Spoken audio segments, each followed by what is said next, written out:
कैसे हैं आप सब? आशा करती हूँ आप सब अच्छे होंगे, स्वस्थ होंगे। स्वागत है आपका इस कक्षा में। आइए आज हम पढ़ते हैं हिंदी का अध्याय 2, अपना गांव। निखिल के पिता शहर में प्राध्यापक थे। उसके चाचा गांव में रहते थे।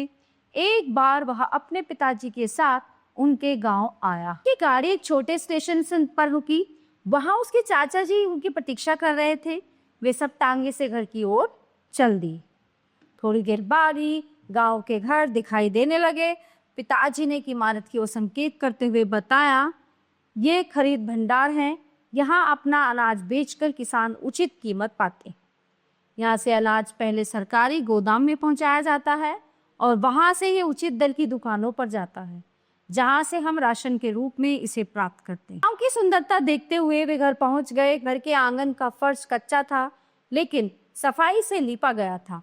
चाची जी और उनके बेटे हरदेव ने पिताजी के पांव छूकर उनका अभिवादन किया। चाची जी ने उन्हें स्वादिष्ट छाछ पिलाई।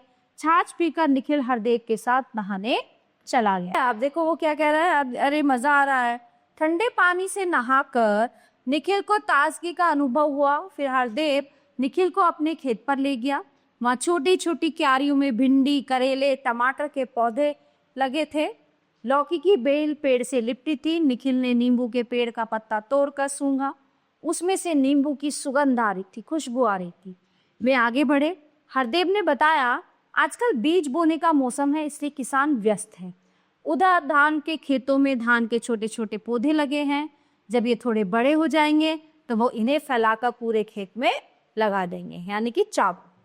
भैया, हमारे घर के पीछे खाली पड़ी जगह में क्या हम सब्जियां उगा सकते हैं? तो वो कहता है, हाँ हाँ क्यों नहीं। ये बातें करते करते बस्ती की तरफ आ गए। लौटते समय निखिल ने पशुशाला देखी। उसमें कुछ गाय भैंसे बंधी थी। घर के बाजू में बना गोबर गैस संयंत्र दिखाते हुए हरदेव बोला, इस संयंत्र में गोबर गैस बनती है। इस गैस के इस्तेमाल से अब रसोई में धुआं नहीं होता, मक्खी मच्छर भी नहीं होते। तभी चाचा जी ने आकर कहा। चाची जी ने खाना परोसा। खाने के साथ घर में बना मक्खन खाकर निखिल फूला न समाये। अरे वह आपका विद्यालय है?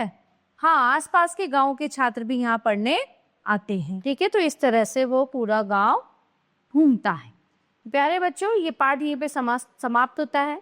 आशा करती हूँ ये आपको अच्छे से समझ आया होगा। मिलते हैं अगली कक्षा में। धन्यवाद।